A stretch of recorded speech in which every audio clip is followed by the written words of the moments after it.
començar dient que alguna cosa no s'ha fet bé quan se demanen disculpes, com han dit, de la delegació de govern, i ONGs de rang internacional també ho reconeixen. El Levante, per exemple, La Vanguardia, la cadena SER, Día, Millo pide disculpas por los heridos en las cargas, pero señala como responsable a la Generalitat. Cuando ha habido gente que ha recibido golpes, solo puedo pedir disculpas. Una investigació de Human Rights Watch conclou que la policia espanyola va fer un ús excessiu de la força l'1 d'octubre. Diu que els atacs de les policies espanyoles van deixar més d'un miler de ferits. La policia podia tenir la llei al seu costat, però això no li donava dret a emprar la violència contra manifestants pacífics, sosté l'investigador Kartik Raj. Ni la Policia Nacional ni la Guàrdia Civil ho fan tot bé. En una família tots tenim defectes i virtuts. Ningú és perfecte, faltaria més. La culpa no és dels funcionaris de les forces i cossos de seguretat de l'Estat. La culpa és dels que es donaren les ordres de, en lloc d'anar a per les urnes, que anaren a per les persones. A por ellos o Clar que hi ha que fer complir la llei, però la llei no està per damunt de tot i de tots. Quan tu vas a un col·legi electoral i només veus un grupet de persones, és molt fàcil entrar i retirar les urnes, però quan et trobes centenars de persones pensem que hi ha altres maneres d'actuar. La força no és la més indicada, i menys en el segle XXI i en un estat de dret que se diu Espanya. Els polítics estem per a governar, per a dialogar, per a solucionar els problemes dels ciutadans que per això ens han triat i per això cobrem. Si hi ha polítics que no saben dialogar i no solucionen els problemes de la ciutadania, que se'n vagin a casa i que en vinguin uns altres. Si algú incomplís la llei, per això està la justícia. Deixem que faci la seva feina. Fins i tot, el ministre d'Astis, en una entrevista a la BBC, s'atrevia a dir que la majoria de les imatges de l'1 d'octubre eren falses i l'entrevistador el va rectificar dient-li que les havia gravat la mateixa BBC. I això és la realitat. Amb la força, al segle XXI, no s'arriba a ningun lloc. Per suposat que el referèndum era il·legal. També és il·legal la financiació del Partit Popular i estan governant l'estat espanyol. Segons, sí, clar, sí, rigau-se. Segons el diari de la Comunitat Valenciana, sí, el PP de Valencia financió de forma irregular las campañas de la que fue alcaldesa la señora Rita Barberá 2007, 2011, 2015. Castaula, el rei Juan Carlos i Adolfo Suárez també negociaren amb Carrillo i Tarradellas. Aznar també negocià amb ETA. També era il·legal? No? Seria il·legal, també. Amb el Partit Popular anem cap a enrere com escarrancs.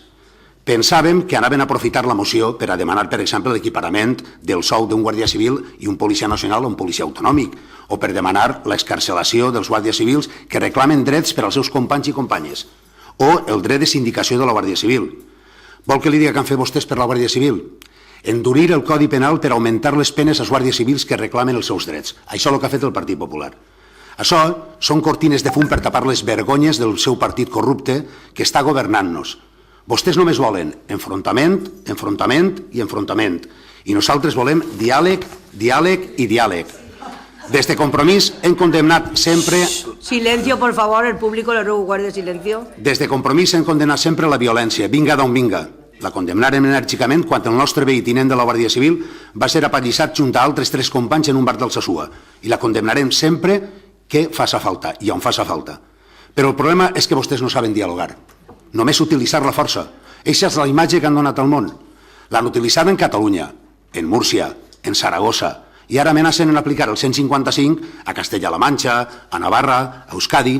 A qui no pensa com vostès, canya al mono que és de goma. I ja saben per què. Perquè mai han cregut en la democràcia. L'han utilitzada per espoliar-nos i robar-nos-ho tot. Un partit com el Partit Popular, que en la sentència de la trama Gürtel ha sigut acusat estos dies, això sí, tapat per la cortina de fum de Catalunya, d'anar en contra de l'estat de dret i d'operar com una banda organitzada de delinqüents. Ens han debilitat com a societat i ara volen sotmetre'ns, actuant amb total impunitat. I això només té un nom, dictadura, pura i dura. Gràcies. Bueno, doncs ara què passa? Que no podem dir el que pensem, no podem discrepar, no podem pensar diferent. Doncs mire, si la societat haguera sigut així, segons vostès encastaríem en les coves, si no s'haguera discrepat i de vegades s'hagueren plantat davant de la llei, doncs probablement les dones d'avui encara no votarien, vostès no estarien així, per exemple, no estarien ahí sentades defensant els drets de ciutadans i ciutadanes, el servei militar seria obligatori, per exemple, l'avortament estaria molt penalitzat. Tant que defensen vostès la Constitució, sí que se va modificar en 24 hores perquè els bancs cobraren per damunt de tots i a pesar de tot, encara que això deixara a milers de famílies sense casa i sense un sostre i encara que alguns dels seus membres se suïcidaren. La Constitució de 1978 va ser redactada per persones que la majoria d'elles estan, per desgràcia, mortes i soterrades. I els morts poc poden fer pels que estem vius. Quants centenars de milers de joves i no tan joves han votat aquesta Constitució que tant invoquen vostès? Quin projecte de societat tenen vostès? Què és el que volen? A què esperen per condemnar els atacs de la ultradreta que empara constantment el Partit Popular? Per exemple, en la processó cívica, en la manifestació del passat 9 d'octubre, dels valencians i valencianes. Li ho torno a repetir, per suposat que el referèndum era il·legal. També és il·legal la financiació del Partit Popular i estan governant l'Estat. I han estat governant més de 20 anys la Comunitat Valenciana dopats. Vostès només volen, ho torno a repetir, enfrontament, enfrontament i enfrontament. I nosaltres, diàleg, diàleg i diàleg. Encara estem esperant a que el PP condene clarament... Por favor. L'enaltiment... La próxima vez tendré que despejar el salón de plenos, no se lo voy a repetir más. Es la segunda vez que le llamo la atención. ¿A usted? ¿A mí? Sí. A usted. Es la segunda vez que le pido que guarden silencio cuando hay un concejal hablando. Gracias. Encara estem esperant que el Partit Popular condemne clarament l'enaltiment del franquisme i del feixisme. Això sí, la bandera d'Espanya ben gran i tapant tota la façana perquè no se vegin totes les vergonyes de dins. Doncs mire, ja poden comprar la bandera més gran que tinguen, que per gran que sigui no taparà tota la corrupció del seu partit i el mal que ens han fet a tots i totes els espanyols i valencians. Vostès són els que trenquen Espanya. I a mi, primer soc persona que polític. I aleshores, soc persona i de vegades, doncs mira, me cal fer mirant algunes coses i evidentment jo ho fique.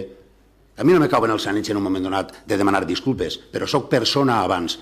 Jo no insulte a ningú. És a dir, jo, quan aquestes persones veig unes imatges, perdone, però tinc aquesta sensació i aleshores, doncs mire, vaig agarrar i ho vaig ficar. Li ha molestat, li demano disculpes i ja està.